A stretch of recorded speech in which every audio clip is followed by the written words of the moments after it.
Hi guys! For today's video, magbibideo ko about paggamit ko ng peeling lotion.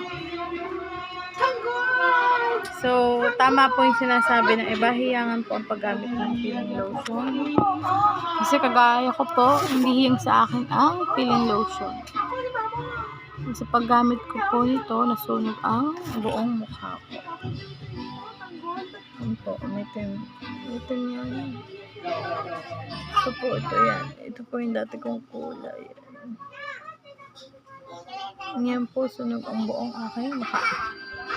Yan.